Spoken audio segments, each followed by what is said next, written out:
Hello and welcome back to Minstrels on the Block with very special guest Riley Yielding. So Riley, tell me about your music. I see that your music is definitely part of you. As I said, he does this from the very beginning to the very end. So tell me about your guitars. Well, I mentioned earlier that I started playing guitar seriously when I was about 28, 29, and I bought an old Epiphone guitar that was a 1966, I think it was. It was a really nice guitar.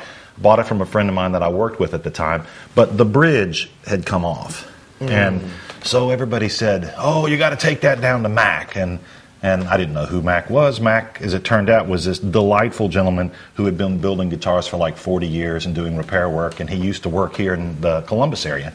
And so I took the guitar to him to have the bridge put back on, walked into his shop, and there were home-rolled cigarettes crushed all over the floor, and shavings, very fine shavings of wood all over the floor. You could hardly walk through the place. It was so full of cool instruments.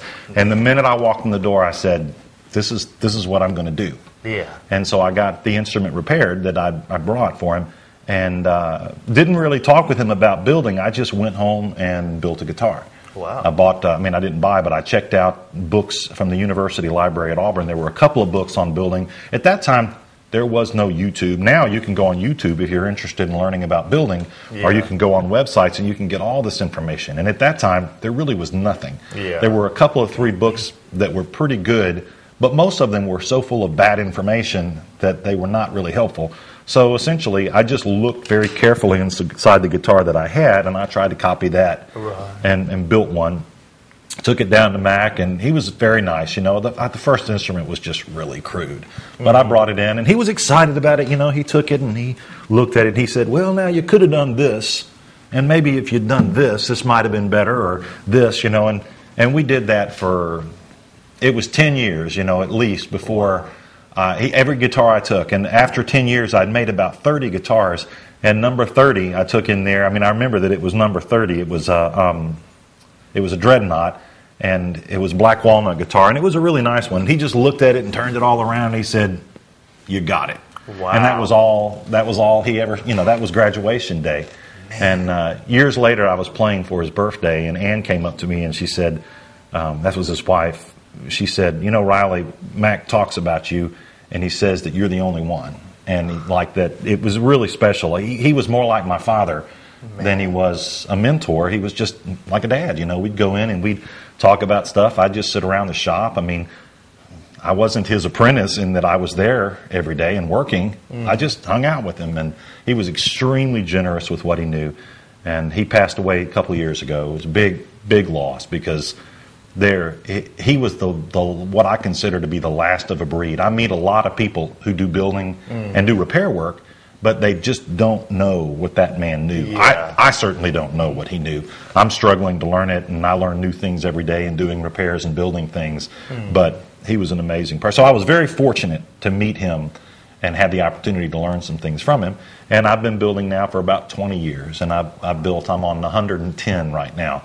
And that's all different instruments from, you know, little mandolins, and this is a Hawaiian slide guitar, and just various shapes. This one here is a little parlor guitar. This one and the one to your right were both made out of woods from it. If you flip that around and show the back, this was made out of a tree that I planted. This one has a little armrest on it, a little neat little feature. This is an old Gibson shape. It's a Nick Lucas shape. It's got the little narrow bout and narrow waist and a big fat bout on the bottom. A little cutaway. They didn't have this cutaway in the original guitar, but I added that for people who like to play them up the neck. But this one's got a mahogany neck, sycamore sides, and the really cool thing about using sycamore is it's a wood that grows right here, and if you look carefully at it, the growth rings on this guitar are nearly 3/4 of an inch. Now, that might be because it was growing right next to the septic tank and it had all the water that it wanted. But if it has a 3/4 inch growth ring, that means that tree was growing 1.5 inches a year. Wow. And yeah, that's a renewable resource. You know, it bothers me to use the resources like, you know, the Brazilian rosewood that's disappearing. In fact, it's disappeared, you know, it's just not there anymore. But this is a renewable resource. Sycamore grows in all the little swampy areas around here, and This is a cherry guitar. This is also a domestic wood that's pretty common. It grows here. It grows. This is a little farther north where this cherry came from. But and this is curly maple, and I make a lot of guitars out of curly maple, rock maple, which is a domestic wood. It's from farther up north as well. Our maple here is mostly soft. But I didn't bring a black walnut guitar. The binding on this one is black walnut, but black walnut also grows here. It's not terribly common, and I will not cut a live walnut tree because but a walnut tree will die and still be sound for 20 years. So I go around old farmhouses and cut old walnut trees down. And folks, this guitar. Now I've seen your guitars before. Looking at this guitar, this looks better than something that you would see in better than a lot of guitars I've seen in shops. And this man built this guitar, built all of these guitars. Well, this one has a true gloss finish. Most guitars, now this one has a satin finish, and I'm not sure if you can see the difference on the camera, but this one's a little bit more flat in appearance, and this has a deep gloss. And it is hard to find guitars that are high gloss because it's very labor intensive. And I mean, I charge a lot less for one that's satin finish, and a lot of people like the satin finish, but that's why that one sort of jumps out, is it's got that deep gloss finish. It's all hand done. It's a lot of hand sanding, hand buffing on that to get that high gloss. Just beautiful, beautiful guitars. All of these. And if people want to get in touch with me, the folks here at Gorilla Guitar in North Columbus, they keep cards for me. Cool. My card's up on their counter. If people want to try to find me for doing repair work or to have an instrument built, or my number is 706-888-8290. That's my personal cell phone number. It's a good way to call me. And my website is www.yieldingguitars.com. And my personal email is just my name, RileyYielding@bellsouth.net.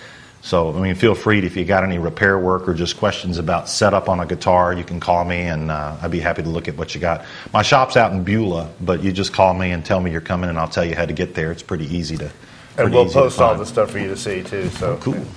Cool. Now, before we go to your next song, tell me about what you play on these guitars. Oh, let me see. I have a real eclectic musical taste. I really, when I was a kid, we used to drive these long trips, and we would listen to things like South Pacific and Oklahoma and these old show tunes. Yeah. I just really loved those tunes, and that kind of led me toward liking jazz. And I used to love to listen to jazz and classical music. I didn't really listen to the regular radio much as a kid. Right. That was my preference, was those kind of tunes. And when I started playing, I couldn't play those kinds of songs because they're much more complicated than folk music or rock or blues. But I also play folk and rock and blues. But my real passion is I love those old jazz standards from the 30s, 40s. I love those things. One thing that I've always liked about your music is the jazz influence. Oh, thank you. It's very nice. But I write more folk blues, bluesy folk, that kind of thing. But it does have a taste of jazz in it. It's always back in the background. Because I'm not a huge. Nobody crucify me over this, but I'm not a huge blues fan. Right. But I really like what you do. All right. Thank you. So now let's go see what he does. Another Riley Yielding song. We'll be right back after this. Hello, this is Riley Yielding. I'm a guitar-building, songwriting folk singer from Beulah, Alabama. This is a song I wrote about my father. It's called The Valley. Sometimes you have to really question the things that you believe in order to learn more things about life, and that's kind of what this song is about. It's about my dad, and it's about me, too.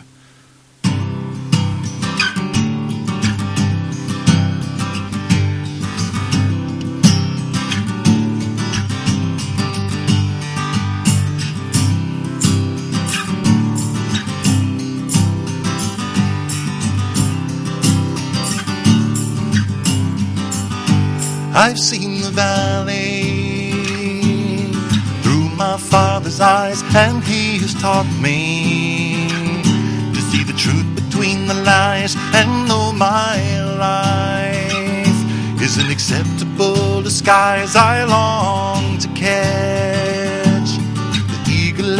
lies so I can see the valley from above, and I will try to catch the meaning of the winding path.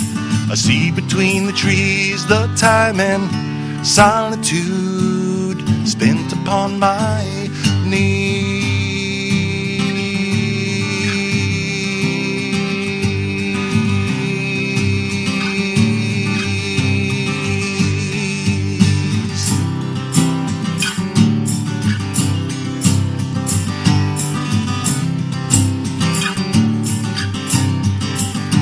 A mighty oak strains upon the cliff, roots like white knuckles, as it wonders if he should hold on to what he has achieved. Roots mighty purchase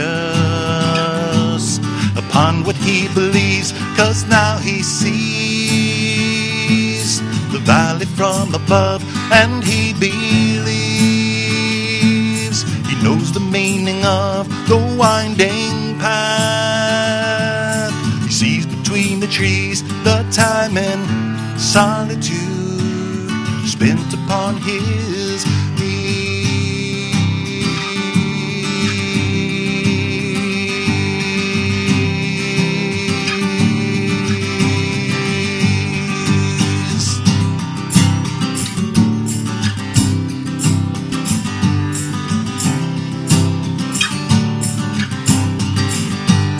strain to hold the cliffs of what we know. We long to fly, afraid of letting go. We live these lives fed from what we choose, and if we doubt time is what we lose, we long to see the valley from above. We live these lives to know the meaning of the winding path. We see between the trees the time and solitude spent upon our knees.